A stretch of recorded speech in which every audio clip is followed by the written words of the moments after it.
Chief Investment Officer BPI Danantara Pandu Patria Syahrir mengungkapkan alasan pihaknya menggunakan sebagian dana hasil dividen BUMN untuk membeli surat berharga negara. Langkah ini dilakukan agar Danantara dapat segera memulai investasinya dalam waktu dekat.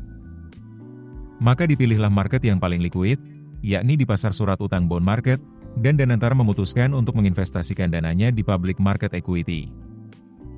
Menurutnya, SBN merupakan instrumen yang paling aman dan likuid di pasar keuangan domestik saat ini.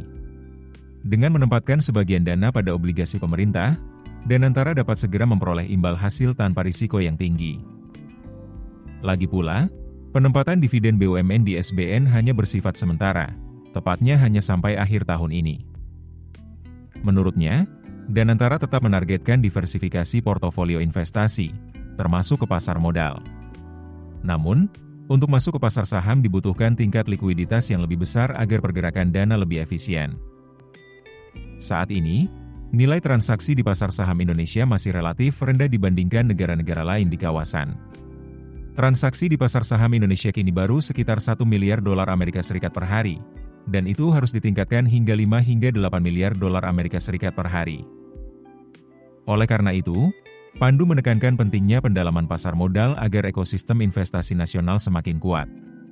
Pendalaman ini tidak hanya membantu BUMN atau Danantara dalam mengelola portofolio, tetapi juga memperluas akses pembiayaan jangka panjang bagi sektor swasta. Sebelumnya, Menteri Keuangan Purbaya Yudi Sadewa mengkritik langkah Danantara yang menggunakan sebagian dividen BUMN untuk berinvestasi di SBN. Menurut Purbaya, seharusnya dividen BUMN yang nilainya hampir 90 triliun rupiah dapat digunakan untuk membayar utang kereta cepat, sehingga tidak perlu menggunakan APBN. Menurut Purbaya, Danantara berjanji akan mengurangi porsi dividen BUMN untuk obligasi dan akan lebih banyak menggunakan dividen tersebut untuk proyek-proyek yang mendorong pertumbuhan ekonomi. Selain itu, Danantara juga akan mengkaji lagi usulan Purbaya bahwa utang kereta cepat dibayar menggunakan dividen BUMN sebab, di dalam klausul perjanjian pinjaman proyek kereta cepat dengan China Development Bank tidak mengharuskan utang dibayar oleh pemerintah.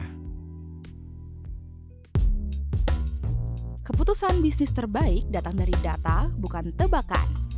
Mudah berlangganan Business Insight dengan subscribe with Google.